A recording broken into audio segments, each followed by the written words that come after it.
आज सुबह आसमान में दिखा शुक्र ग्रहण का एक अनोखा नजारा। इस ग्रहण में शुक्र को सूर्य के ऊपर एक बिंदी की तरह देखा गया। इस शुक्र ग्रहण को लोगों ने विशेष किस्म के चश्मे पहनकर देखा। हालांकि बादल होने के कारण यह ग्रहण कई जगह ठीक से नहीं देखा जा सका। आसमां में दिखा एक खास मंजर, सूरज के माथे पर काला तिल। अब 105 साल बाद दिखेगा ये नजारा। आप देख रहे हैं शुक्र के पारगमन का अद्भुत नजारा।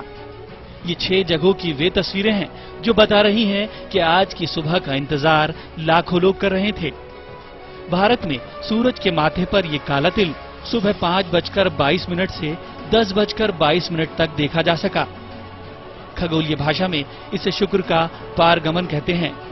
ये खगोलीय घटना इसलिए अनोखी है क्योंकि दुनिया में कोई भी इंसान अब इसे दोबारा नहीं देख पाएगा।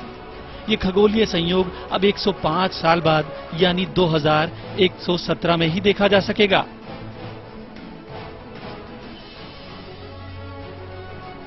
धरती से देखने पर शुक्र और बुध ग्रह का आकार चांद के मुकाबले बहुत छोटा दिखता है।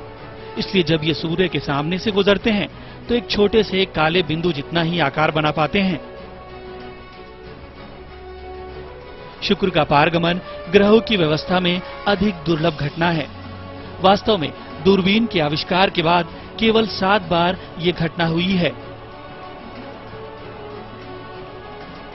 ग्रह पारगमन के समय सूर्य के सामने से गुजरते हुए कैसा रास्ता तय करेगा, यह उसकी गति की ज्यामिति पर निर्भर करता है। पारगमन की घटना आमतौर पर बहुत कम होती है क्योंकि पृथ्वी की दीर्घवृत्तीय कक्षा और इन ग्रहों की कक्षाओं के बीच थोड़ा सा झुकाव होता है।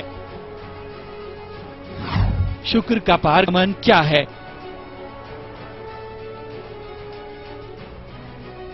जब शुक्र ग्रह सूर्य के सामने से होकर गुजरता है तो यह घटना शुक्र का पारगमन कहलाती है। इस घटना के वक्त शुक्र ग्रह एक छोटे काले चक्के जैसा धीरे धीरे चलता हुआ दिखता है। शुक्र और बुध की कक्षाएं पृथ्वी की कक्षा के भीतर हैं, इसलिए केवल ये ग्रह ही पृथ्वी और सूर्य के बीच से होकर गुजरते हैं।